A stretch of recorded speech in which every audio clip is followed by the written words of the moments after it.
네, 요한일서 보겠습니다. 요한일서 3장입니다. 보세요. 20절 보시면은 우리 마음이 혹 우리를 책망할 일이 있거든 하물며 우리 마음보다 크시고 모든 것을 아시는 하나님일까 보냐. 사랑하는 자들아, 만일 우리 마음이 우리를 책망할 것이 없으면 하나님 앞에서 담대함을 얻고 무엇이든지 구하는 바를 그에게 받나니 이는 우리가 그의 계명들을 지키고 그 앞에서 기뻐하시는 것을 행함이라. 제가 그렇게 말씀드려 왔습니다. 회개라는 게 뭐라고 말씀을 드렸습니까? 주님의 계명들을 지키고 그리고 주님의 음성으로 주시는 그 하나님이 계시해 주시는 그 하나님의 뜻, 그것을 행하는 것. 그것을 또한 여기서는 뭐라고 말하냐면 지금 읽은 데서는 그의 기뻐하시는, 그 앞에서 기뻐하시는 것을 행함이라. 보세요. 이게 뭐에 대한 얘기냐면 주님께 기도응답에 대한 얘기예요. 기도응답. 보세요. 만일 우리 마음이 우리를 책망할 것이 없으면 하나님 앞에서 담대함을 얻어서 무엇이든지 구하는 대로 구하는 바를 그에게 받는다. 우리가 우리 자신을, 우리 마음이 우리를 책망할 것이 없으면, 이게 뭐겠습니까? 책망할 것이 없다는 건 하나님께 죄진 게 특별히 없다. 내 안에 꺼리끼는 게 없다. 그럴 때 우리가 무엇이든지 구하는 바를 그에게 받는다. 그 이유가 뭐냐면 이는 우리가 그의 계명들을 지키고 그 앞에서 기뻐하시는 것을 행함이라. 정확하게 나누면 나눠질 수가 있는 거예요. 계명들을 지키는 것 첫 번째랑 두 번째는 기뻐하시는 것을 행함. 그게 뭐냐? 주님께서 그때그때 또한 우리에게 그 시즌마다 또한 어떤 때에 어떤 타이밍에 주시는 그 음성에 순종할 때에 어떻습니까? 그럴 때에 우리가 구하는 바를 받는데요. 왜? 이게 회개이기 때문에 그래요. 이게 회개이기 때문에. 제가 늘 회개를 말씀을 드렸죠. 회개에 대해서 그 의미는 늘 앞으로 계속 제 설교 가운데 자주자주 말씀을 드릴 겁니다. 이미 들어서 아시는 분도 있겠지만, 많이 있겠지만, 뭐냐면 말씀을 드렸듯이 회개라는 것은 주님의 계명들을 지키고 주님의 그분의 뜻, 그분이 음성으로 주시는 명령들, 음성 명령들, 그런 것, 그것들을, 그게 하나님이 기뻐하시는 것. 이 두 가지를 행할 때, 이 두 가지를 충족이 될 때에 그때에 회개가 되었다라고 하나님께서 보시는 거예요. 이 성경에서 회개라는 표현이 많잖아요. 근데 회개가 잘 몰라요. 그냥 하나님 잘못했습니다. 끝인 줄 알아요. 그게 아니라 정확하게 말하면은 내가 주님의 계명들을 지키고 지키기로 결단을 하고, 결단이에요. 결단. 결단할 때부터 하나님은 회개로 보신다는 거예요. 내가 마음속으로 결단할 때. 그리고 그의 기뻐하시는 일, 음성으로 주시는 명령을 행할 때에 그거를 회개로 보신다는 거예요. 그 결단할 때에. 결단서부터 회개가 되는 거예요. 그러니까 천국과 지옥이 우리 마음의 한 끗 차이라고 제가 말씀드렸잖아요. 우리가 어떤 마음을 먹느냐, 어떤 결단을 하느냐, 여기서 천국이 들어오기도 하고 나가기도 하고, 천국은 주님의 임재입니다. 하나님의 영광이에요. 나를 사랑하는 자는 나의 계명을 지킬 것이다. 또 바꿔서 주님의 계명들을 지키는 자라 나를 사랑하는 자다. 그들에게 우리가 거처를 함께 할 것이다. 그렇게 예수님께서 약속을 하셨습니다. 하나님이.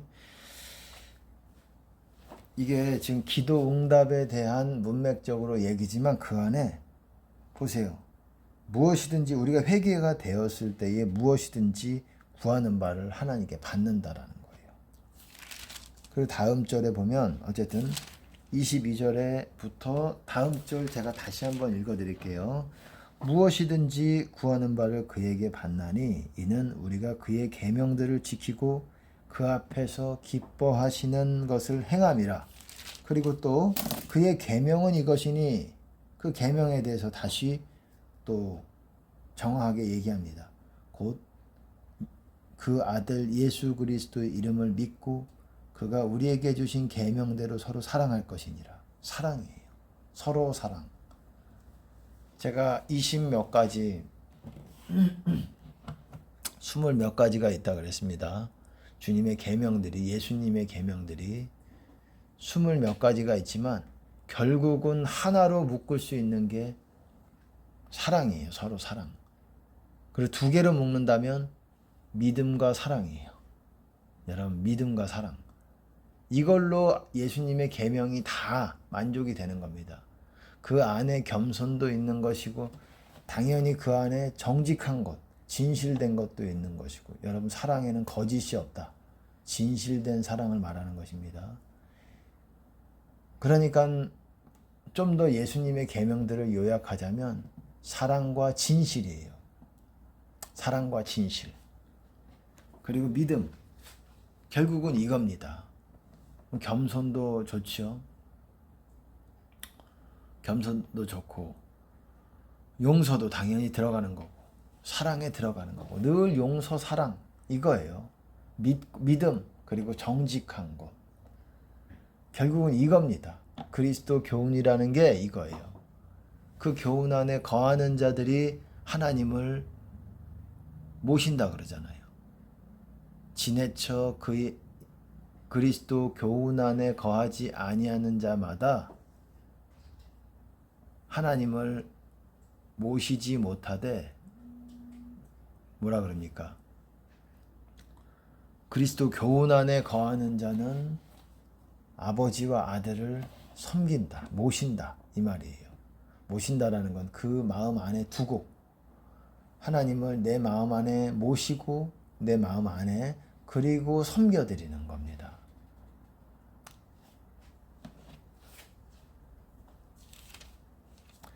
보세요. 그 다음에 또 그의 계명들을 지키는 자는, 여기에 계명들이에요. 계명들. 예수님의 계명이 하나가 아니잖아요.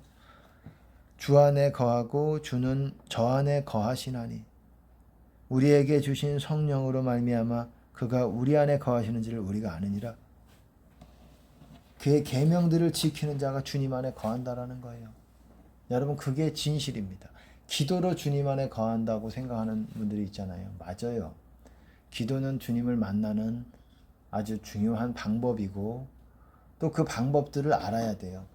어떻게 기도하는지를 알아야 돼요. 기도가, 여러분, 기도를 할 수 있는 게 많습니다. 근데 왜 못하느냐? 어떻게 하는지를 몰라서 그런 부분이 또 있어요. 물론 더 중요한 거는 우리의 순종이 하나님 보시기에 미달이 될 때에 그렇게 되는 것이고, 여러분, 죄를 지으면은 심판이 따릅니다. 심판을 감당한 다음에 주님의 얼굴을 또 더 환하게 볼 수가 있는 거예요. 그러니까는 죄 짓고 회개하면 되지 이런 마음을 가지시는 게 아니라 이것에 대해서, 이 죄값에 대해서 물론 하나님이 더 가벼운 짐으로 지워주실 수도 있겠지만, 지우게 하실 수도 있겠지만 심판이 있다라는 거예요. 의인들도 심판받습니다. 의인, 악인 둘 다 심판받는다고 성경은 말하고 있어요. 악인은 심판받는 거 당연히 안다고 생각할지 모르겠지만 의인도 심판받아요. 이 세상에서 의인도 심판받겠거늘, 이 땅에서 심판받겠거늘 하물며 악인과 죄인이리요. 악인, 죄인도 당연히 심판을 받고 의인도 심판받는다는 거예요. 의인이 뭡니까? 의인의 정의가 뭡니까? 주님의 계명들을 지키는 자들이 의인이에요. 아니, 계명을 지키는데 왜? 그 전에 지은 죄가 있을 거 아니에요. 지키기로 결단하는 것이 의인이고, 그때 하나님은 결단할 때 의인으로 삼아 주십니다. 그래서 회개와 회개가 아닌 상태가 사실 한 끗 차이예요. 한 끗이라 그래서 뭐 바로 악인에서 악하게만 살다가 의인이 되고 이런 건 아니지만, 정말 우리가 하나님 앞에 중심으로 회개하고 하나님께 통회하고 하나님께 회개하기로 결단을 할 때 모든 죄에서 돌이키고 사랑하고 그리고 주님의 음성에 순종하겠다라는 그런 마음을 결단을 할 때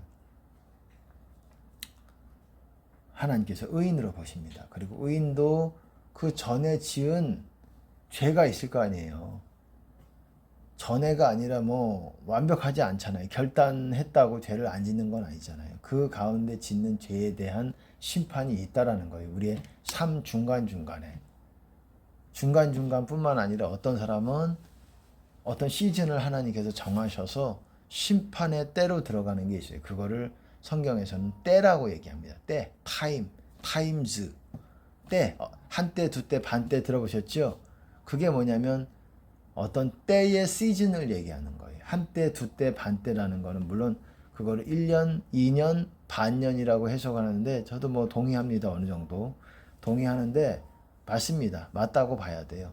그게 이렇게 다른 부분이랑 연결하면 그게 맞는 겁니다. 그 때라는 표현은 물론 한 해, 1년을 말할 수도 있겠지만 심판의 때를 얘기하는 거예요. 심판의 때. 지혜로운 자는 때와 심판을 분별하느니라 이러잖아요. 물론 그래도 하나님께 회개하고 통회하는 자의 그 기도를 들어주셔서 훨씬 그거를 가볍게 해주신다라는 거예요. 그리고 지나가게 해주실 수도 있다라는 거예요. 하나님께 순종 잘하고 그러면. 그러니까 무엇보다도 하나님 계명들을 지키고 음성을 순종하는 게 신앙생활이에요. 그런 자들이 여러분 그 주님의 계명들을 지키는 자들이 주님 안에 있다라고 얘기를 하잖아요. 기도해서 그런 것이 아니라 구제를 많이 해서 그런 것이 아니라 그런 것도 해야 되겠지만 그것이 전부가 아니라는 것입니다. 그러니까 오늘은 회개에 대해서 다시금 여러분들에게 상기시켜 드리는 거예요. 주님의 계명들을 지키고 그 계명들의 핵심이 되는 것이 서로 사랑. 내가 다 사랑하려고 노력하고 있는지 어려워요. 이것이 어려워요. 쉬운 게 아니에요. 모든 사람들을 내 주변에 있는 그런 사람들을 사랑하려고 노력하는 거. 왜 이 사람들은 내가 하나님 뜻대로 하나님 계명대로 지키지 못하게 마귀짓을 할 수가 있기 때문에 그래요. 내 가까운 데서. 그래서 용서가 잘 안 되기 때문에 용서를 자주 점검을 해 보셔야 됩니다. 용서를 점검을 해 보셔야 돼요. 자주. 오늘은 뭐 간단하게 말씀을 나누려고 그랬어요. 어쨌든 계명들을 지키는 자들이 주님 안에 거한다라는 거예요. 여러분들이 기도를 5시간을 해도 계명과 상관없이 주님의 음성 명령에 그거를 행하는 것에 상관없이 그거를 하려고 하지 않는다면 주님 안에 못 거할 수 있다라는 거예요. 못 구할 수 있다라는 겁니다. 제가 말씀을 드렸잖아요. 주님을 따른다라는 거는 주님의 계명들을 지켰을 때에 주님 안에 있게 됩니다. 그 주님 안에 있는 상태에서 주님의 음성에 순종해서 내가 액션을 취하는 것. 그럴 때 주님 안에 있는 것이 계속 유지되는 것이고 그것이 제가 요 며칠 나누었던 성령을 따라 걷는 거예요. 그게. 그런 사람들이 주님 안에 있는 사람들이라고 말하는 거예요. 성경에서는 주님 안에 있는 사람들을 뭐라고 정의하냐면 주님의 계명들을 지키는 자들이 주님 안에 있는 사람들이다. 이렇게 얘기합니다. 또 다른 표현으로 형제들을 사랑하는 자들이 주님 안에 있는 자들이다. 이렇게도 얘기해요. 또 어떻게 얘기하냐면 성령을 따라 걷는 자들이 주님 안에 있는 자들이다. 이렇게 얘기합니다. 이렇게 이 3가지로 얘기해요. 이해가 되십니까? 이 세 가지로 주님 안에 있는 사람들이라는 걸 얘기해요. 그리고 주님 안에 있는 사람들이 결국은 그 상태로 죽을 때에 천국 가고 그 상태로 휴거를 받는 것이고, 휴거 받는 자의 기준이 뭐냐? 뭐 흰옷이 있다 없다. 흰옷이 있는지 내가 모르잖아요. 있는지 내가 눈에 보입니까? 안 보이지요. 그리고 있다가도 흰옷이 조금만 먹물이 튀면 여러분 그게 벗겨지고 그 역할을 못해요. 흰옷의 역할을, 그 구원의 옷의 역할을 못한다라는 거예요. 죄가 묻으면 그게 주님 안에 있는 거예요. 그리스도를 옷 입는다는 게 주님 안에 있는 거예요. 근데 그게 뭐냐? 그런 사람들이 뭐냐? 주님의 계명들을 지키고 주님의 음성 명령에 순종하고 그리고 성령을 따라 걷는 사람들이다. 그렇게 말씀을 드리는 겁니다. 또한 그것이 회개입니다. 예수님, 세례 요한, 결국은 또 다른 사도들 다 회개를 외치고 있는 거예요. 회개를 외치는 겁니다. 믿음 안에 회개가 들어가 있는 거예요. 믿음 안에 회개가 들어가 있는 겁니다. 우리가 믿음으로 천국 간다 그래서 믿기만 하는 단순히 지식을 믿음, 그것이 아니라는 거예요. 액션을 따라가게 만드는 믿음의 동의어가 순종이에요. 순종. 믿음을 바꿔서, 성경에서 바꿔서 말하면 순종이에요. 순종. 여러분, 믿음 안에 있다. 순종하는 거예요. 순종하는 거. 순종 안에 있다. 같은 표현입니다. 나를 믿는 자는 그 배에서 생수의 강이 흘러나리라. 나에게 순종하는 자는이에요. 나에게 순종하는 자. 순종이라는 건 아까 말씀드렸듯이 회개랑 거의 동의어예요. 주님의 계명들을 지키고 주님의 음성 명령들에 순종하는 것. 같은 말입니다. 이게 그거를 행하는 것. 네, 오늘은 간단하게 여기까지 나누겠습니다. 회개와 순종에 대해서 나눴어요. 이거는 뭐 제가 자주자주 얘기할 거예요. 처음 들으시는 분들도 있기 때문에 그런 것도 있고, 다시 들어서 상기가 돼야 돼요. 우리가 이 토대가 되는 어떤 그런 진리들은 계속 내 마음을 새롭게 해야 됩니다. 이게 토대예요. 이거 위에 진리가 쌓여지는 거예요. 탑이 쌓여지는 거예요. 이것을 버리고 이 진리를 무시하고 이것은 아니다, 이것은 진리가 아니다라고 여기는 사람, 이 토대 위에, 이 구원의 토대 위에 탑을 쌓을 수가 없어요. 더 높은 고지에 올라갈 수가 없다라는 거예요. 진리에 대한 깨달음도 상당히 중요한 것입니다. 여러분, 오늘 여기까지 하겠습니다. 주님께 감사를 드립니다. 할렐루야.